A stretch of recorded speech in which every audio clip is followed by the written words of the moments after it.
What's going on, guys? And today, this video is to explain why I made a video on the Hellcat in almost 2 weeks. So the issue begun when I booked shipping for all the parts, and I am waiting on parts. So the issue with the whole rebuild is everything was going smoothly, and I had, or before I posted the first video, I ordered all the parts, and they were all at the dealership in New York. I went through a dealership in New York. I will put the link in the description. They have been really great, and they were the lowest prices I found on the whole internet.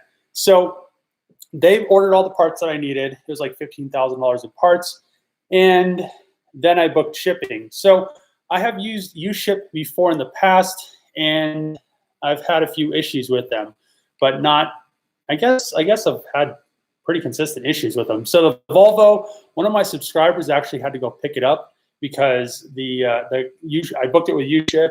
It was like a week later. I got charged like $800 in storage fees. At least I had one of my subscribers go grab it.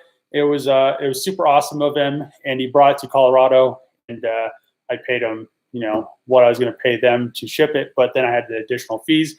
So I booked it with UShip, which is kind of weird because UShip is a broker, and then a broker contacts you to set up shipping. It's just kind of strange to me. But so I had it shipped 3 pallets from New York, and like last Wednesday, I received 1 pallet.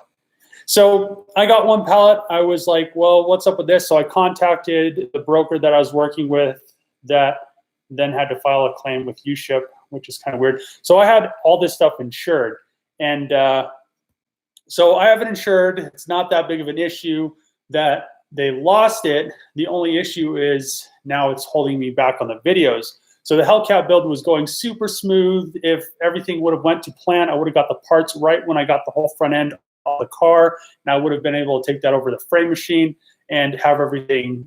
I should have had the car rolling and probably driving this week, but that's, plans don't always go, things don't go according to plan, and you just kind of have to, work through the problems. So they told me that they couldn't find the pallets. They said they were, I can't remember what state it was, but they were way past Colorado. And I was like, okay, well, at least they know where they're at. And then today they were like, oh, they don't know where the pallets are. So so they lost 2 pallets. The first pallet had like, I don't know, I think $2,500 worth of stuff on it.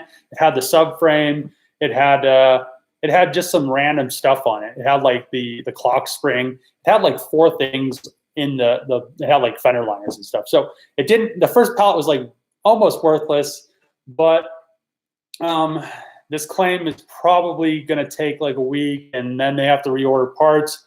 And Dodge is being weird with the wide body stuff. So I have to actually file the claim, and because it's something with the wide body, but I have to file the claim, and then they have to see that I filed the claim that the parts were missing to be able to order the wide body fenders and flares again, which is kind of strange. In the beginning, I had to send them the video of me pulling the car apart to actually get the wide body fenders and the flares. So it's just kind of strange. But I'm just kind of disappointed that they lost the pallets. That's another issue I've had with UShip, even since I paid them like $1,000 to ship 3 pallets from New York to Colorado.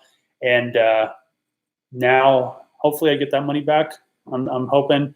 But the major problem, it's not, I guess the major problem is that they lost the stuff, but the major problem to me is that I have to wait to get it to finish this rebuild. If I would have got the frame stuff, I could have actually got the car rolling, because I would have had everything to get the car rolling. But I'm missing the lower frame rails and the left side, the driver's side inner rail, and a bunch of other random stuff. The hood, pretty much, I mean, the front bumper, the hood, pretty much all the stuff I ordered for, other than I got the subframe, I got the clock spring, I got fender liners.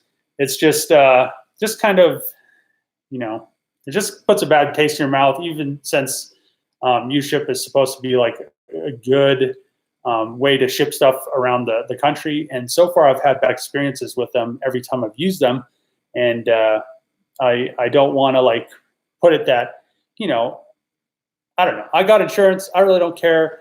I'm going to get parts again. It's just the time thing. So let's see what you guys are saying. You guys are probably like, oh, you're crying about shipping, but let's see. Still waiting.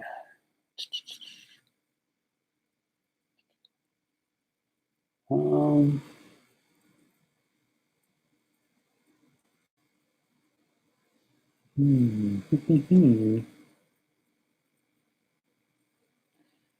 see. Lost in shipping.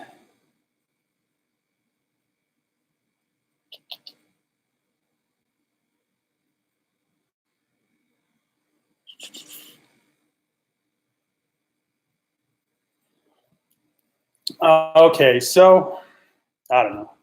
So nobody's really saying much of anything yet, but I don't know. What you guys think? I just kind of have this feeling because the shipping thing, and I haven't been able to do a Hellcat video for 2 weeks because of this whole shipping thing. I don't want the videos to kind of lose interest, which it kind of seems that they are, because it's not consistently, you know, getting views because I haven't had a video for 2 weeks. So YouTube kind of works as long as you stay consistent and the views kind of keep going up like they were, the video will do well, which now it is not. So I guess you guys will see the Hellcat in a couple of weeks. I have a plan for the Scat Pack. It's going to be, I'm probably going to put it back together. I'm still deciding if I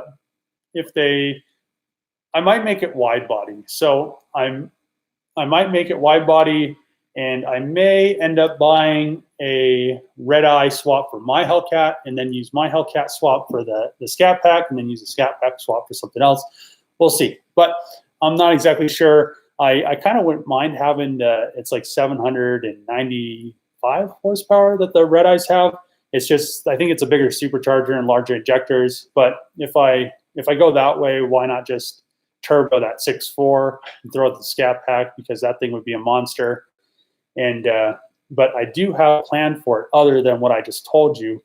I have kind of had this plan in the back of my head, and I was thinking about doing it with the Hellcat, but it was kind of, you know, it's smashed in the front, and it's perfect in the back. From the doors back, it's perfect. So I'm not gonna chop it up, since the Scat Pack has crushed quarter panels on both sides. It's like a perfect candidate. So I guess you guys will see after I'm done with the Hellcat. I could actually start that and get that ball rolling, and then it kind of relate to the Hellcat, but I didn't want to do that until the Hellcat was done. So do you guys think I should get the Scat Pack project as like a buffer project? And I don't know. What do you guys think?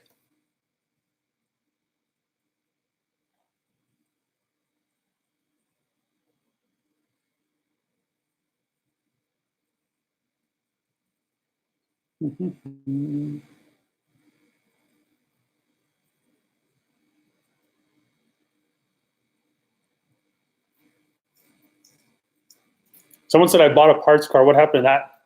The parts car was for random miscellaneous parts. Since I'm doing the new, you know, frame rails and everything, I don't need to cut the front end off of that good parts car. I was using it for, you know, random things like the brake lines and ABS pump and subframe, stuff like that. Random stuff that would have just nickel and dimed me to death. But now I kind of should just cut the front end off of it. Let's see.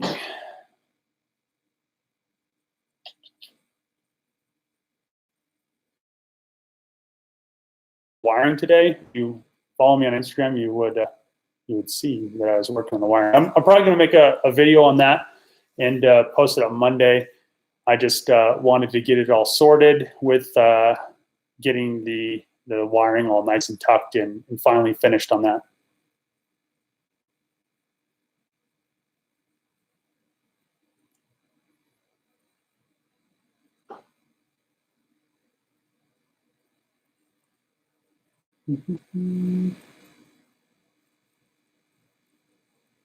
The F-350 rebuild type. I think I could get paid back for lost revenue. I highly doubt it. I probably should have insured that stuff for more, but I just insured it for what I paid for it. Hopefully I get reimbursed for shipping, which would suck if I didn't. Let's see.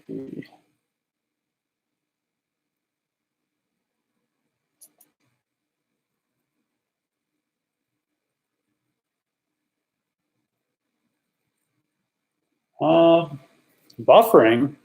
I'm on the internet and on my laptop, so hopefully the quality is decent. So you can't fix. So you can't fix none of them, I think is what they said. So no, I can't. I don't have the parts to actually fix, and I don't want to put the Scat Pack back together until the Hellcat is finished. And the reason behind that is because if I need any random pieces off of it, then I could use it on the Hellcat. And yeah, I think that's the best way to go about it. If I go and put the Scat Pack back together and then need something for the Hellcat, then I'm gonna have to order it, and you know, bolts and random clips and stuff like that. Just kind of, I mean, you could be like $1,000 into a bunch of random stuff. So I'd rather just, you know, use the pieces off that car and then, you know, do what I'm going to do with it. I'll probably put it back together, but do the idea I have, which I'm going to end up getting wide body rear quarter panels and make it a wide body. But it would be better if I had like some damaged ones that were damaged like closer to the top. And I think people will be kind of pumped at what I'm going to do with the Scat Pack after I'm done with the Hellcat, though. So I have been working on the 240, and you know, that's going as good as 240s always go. Let's see with the Hellcat thing done.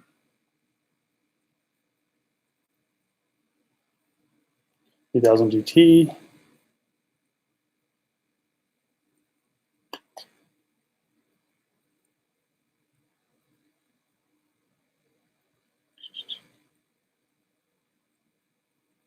Someone said late getting here. Did the parts come in? No, the U-ship lost them, so they lost almost $15,000 worth of parts.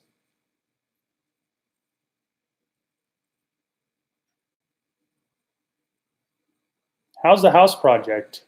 There isn't a house project right now. House projects are big projects. Let's see.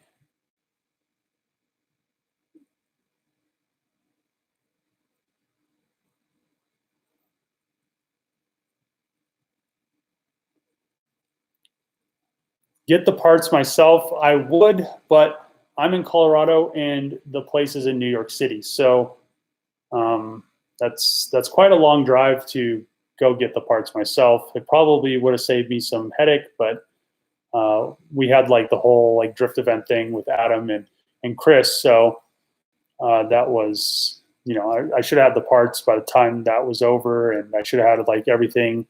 I should have had it on the ground rolling and probably started running like this week, like Friday. But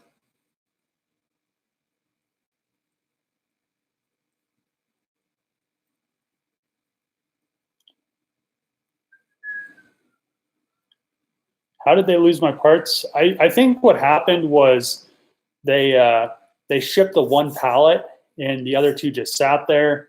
And then once that happens, they kind of, I feel like they don't have a way to track them because I'm not exactly sure, but I feel like if you get one pallet and you're supposed to get like more than one, they're gonna be lost.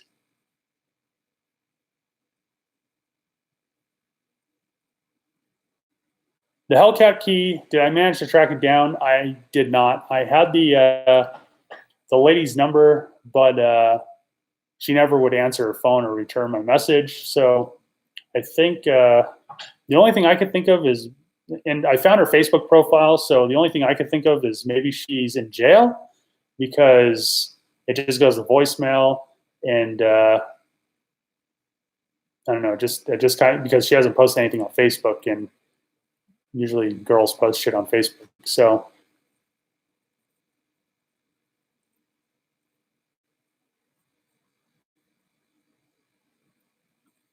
someone asked if I'm okay. So far I'm okay because I have insurance on it, but if I have any issues with UShip and the whole insurance process, getting my money back, yeah, then I'll be not okay, because that's why I paid for the insurance.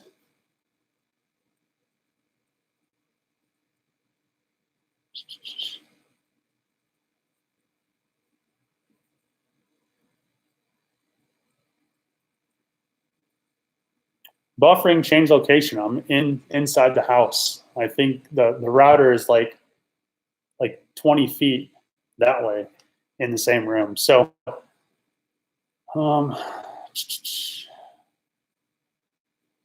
I get the key. I'll probably just end up ordering one and have it made. They're not too expensive, so I just thought it would have been cool to get the old key, and I mean, it kind of would have been cool, but now it's been so long, it doesn't really matter. And the keys really aren't that expensive, so you know, that really doesn't matter anyway, since I spent as much as I did on parts. After I finish rebuilding the Hellcat, do I plan on selling it? So the plan with the Hellcat, if the parts would have came on time, I had the same issue with the F-350, and we were supposed to take the F-350 to Adam's open house in Florida, but then I had issues with parts coming and then coming damaged, and then the F-350 wasn't done for the Florida trip.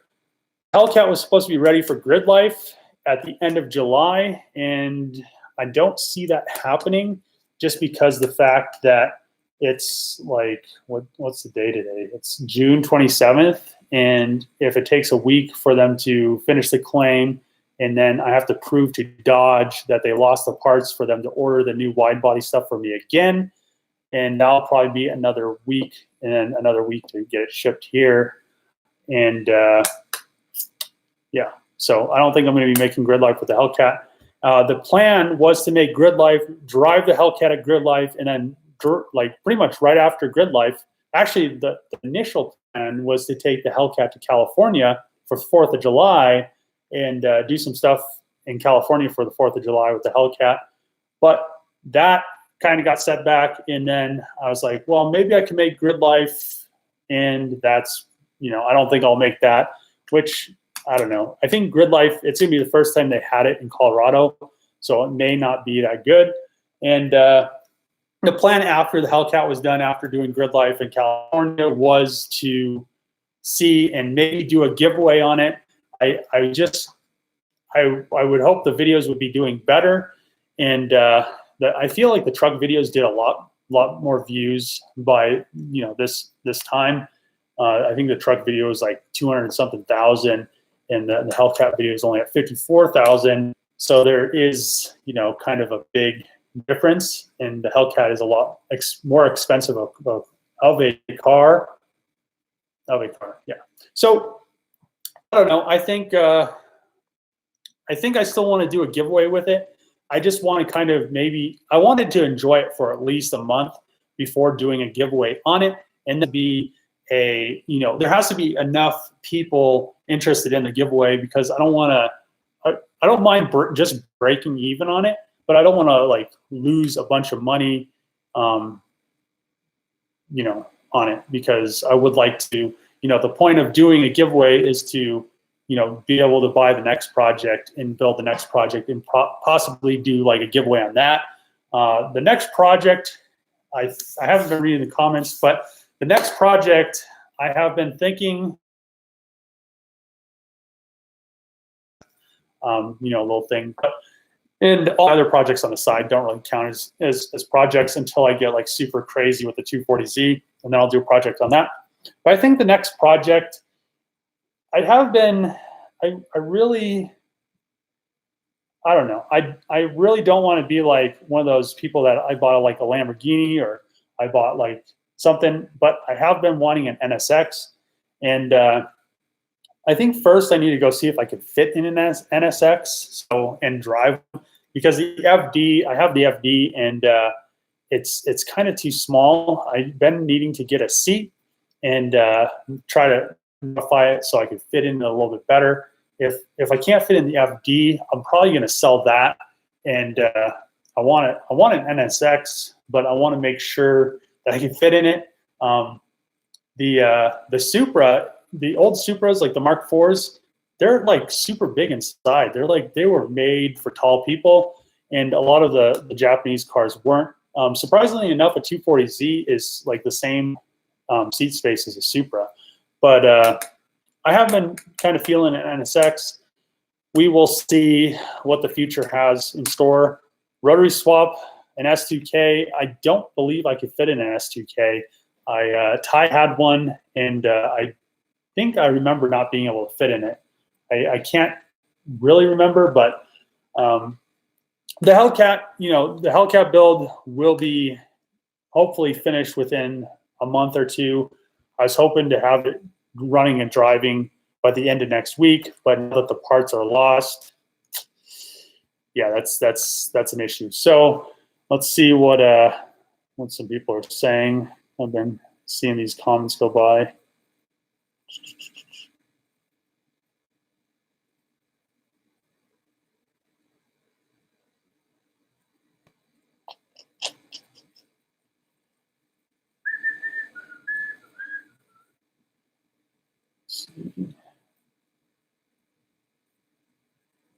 Yeah.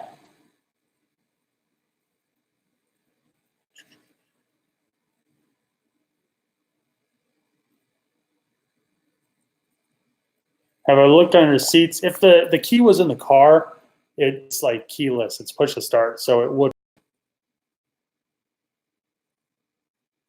SUV. So the funny thing about SUVs is I have been wanting to swap a 5-liter Cummins into something, but I got the key. I don't know what that means. What about the dented front fenders? Yeah, that's part of the damage part.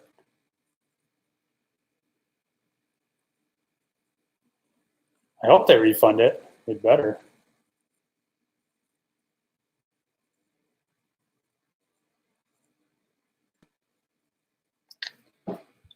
Giveaway on the Cummins.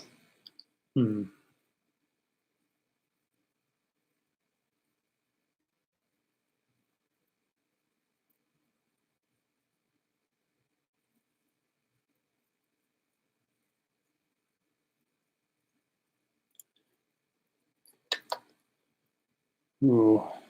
I have been thinking about swapping a 6.7 into a Dodge, but like a 6.7 like Power Stroke into an older Dodge. That has been on my mind, but we'll see. I don't know. I'm not exactly sure what the next project is, but I kind of want an SX.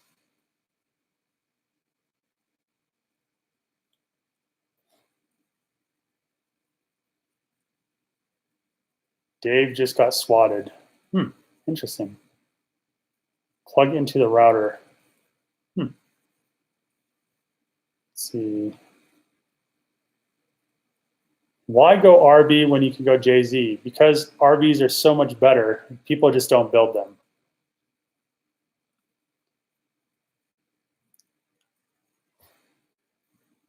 Let's see. This is literally give one away. Good idea.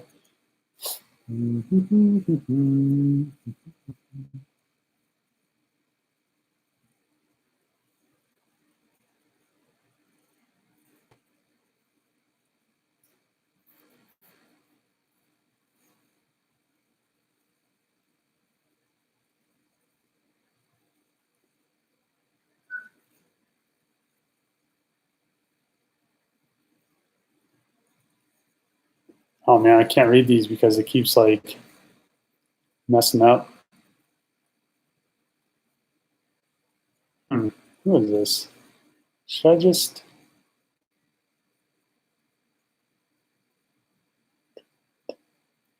Ooh, look at that. Timeout. Hell yeah. Hell yeah.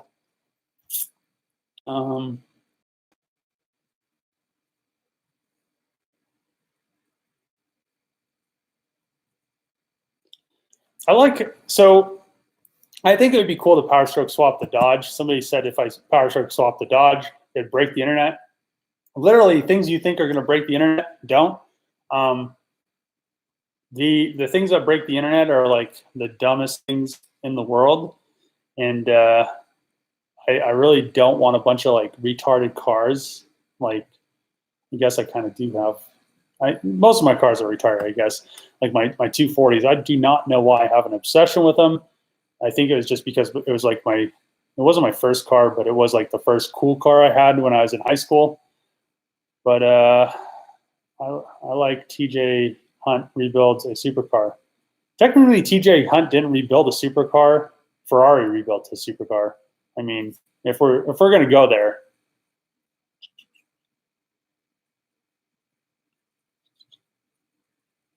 But I guess this is the explanation why the Hellcat is kind of at a standstill. So I didn't want to leave you guys in the dark. I think that's the end of this live stream, and I don't want to carry it on for no reason. I pretty much said what I need to say, and hopefully the whole parts issue gets resolved. I can get back to work on that car. I really wanted to drive it already. I mean, it's just sitting there, and I just want to feel the 700 horses out of it, and actually be able to like appreciate something I put together, and how it was and everything. But thank you guys for watching, and I guess Monday I will have a video out. It will be on the 240, but until the Hellcat stuff comes, I'll probably work on some older projects and get them kind of ironed out as much as I can, just to kind of